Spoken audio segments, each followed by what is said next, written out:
Hello guys and welcome to Z Mysteries. Today we're going to take a look at another dark and twisted true crime story. Imagine walking through a quiet forest in Australia, only to stumble upon a story so dark that it feels like it's straight out of a horror movie. That story, it's about Ivan Milat. You might have heard his name before and it probably gave you chills. The one known for the chilling backpacker murders? But who was this guy?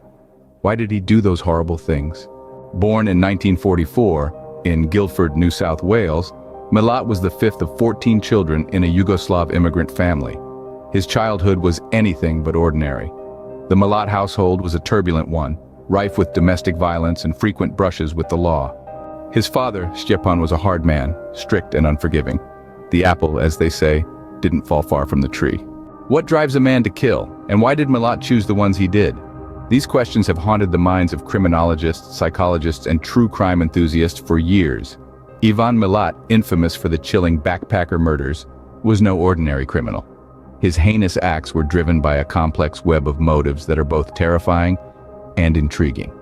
Diving into the abyss of Milat's psyche, it's clear that his actions were not random. He was a predator, meticulous in his selection of victims.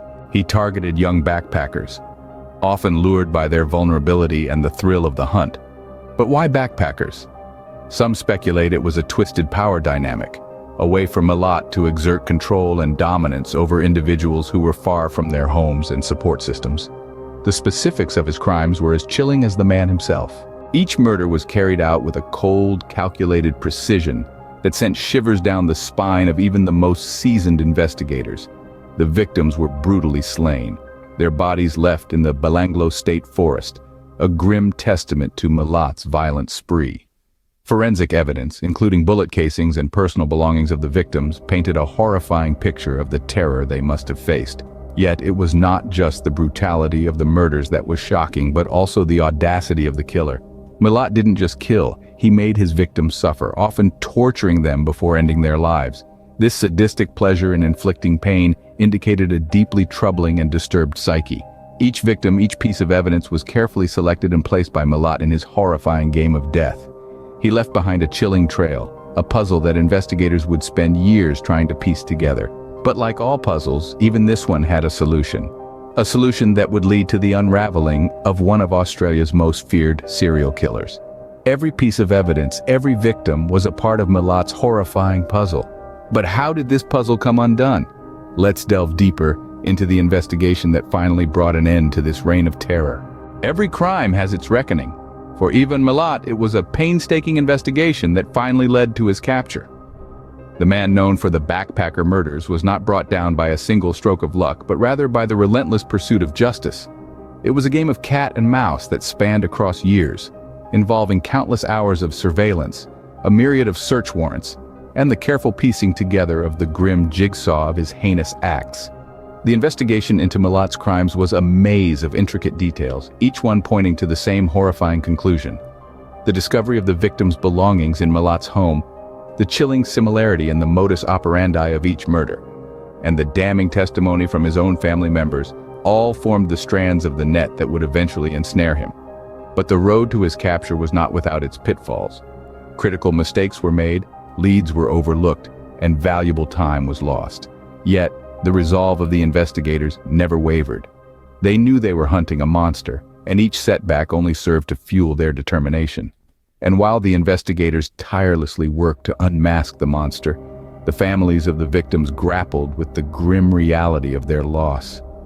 Each new revelation was a fresh wound, a stark reminder of the cruelty that had snuffed out the lives of their loved ones.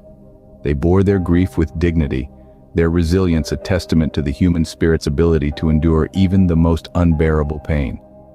The impact of Milat's crimes was not confined to the victims' families. It reverberated through the community, the nation, and even across the globe. The horror of his deeds stirred a collective sense of dread, a realization of the evil that lurked amidst them. Trapped in the web of his own crimes, Milat was finally brought to justice. But what happened during the trial? The monster was unmasked, but the story was far from over. The courtroom would become the stage for the final act of this chilling drama. The trial of Ivan Milat was a spectacle that gripped Australia and the world. The courtroom became a stage for a chilling drama as the prosecution presented damning evidence, from the victim's belongings found in Milat's home to witness testimonies. Milat, however, remained defiant, offering denials and alibis that failed to convince the jury. The final verdict? Guilty. 7 life sentences, one for each life brutally taken. The public reaction was a mix of relief and horror, both in Australia and globally. The realization that such monstrous acts could happen in their own backyard sent shockwaves through communities. Ivan Milat died in prison on October 27, 2019, but the questions linger. Could there be more victims, unidentified or unsolved cases linked to Milat? Ivan Milat's reign of terror left a lasting impact, but what lessons have we learned from his horrifying deeds? As we delve deeper into the mind of a serial killer, we strive to understand, to prevent, to protect. The story of Ivan Milat is a stark reminder that monsters can lurk in the most unexpected places. Thanks for watching, guys. Don't forget to like, subscribe, and hit that notification bell for more true crime content.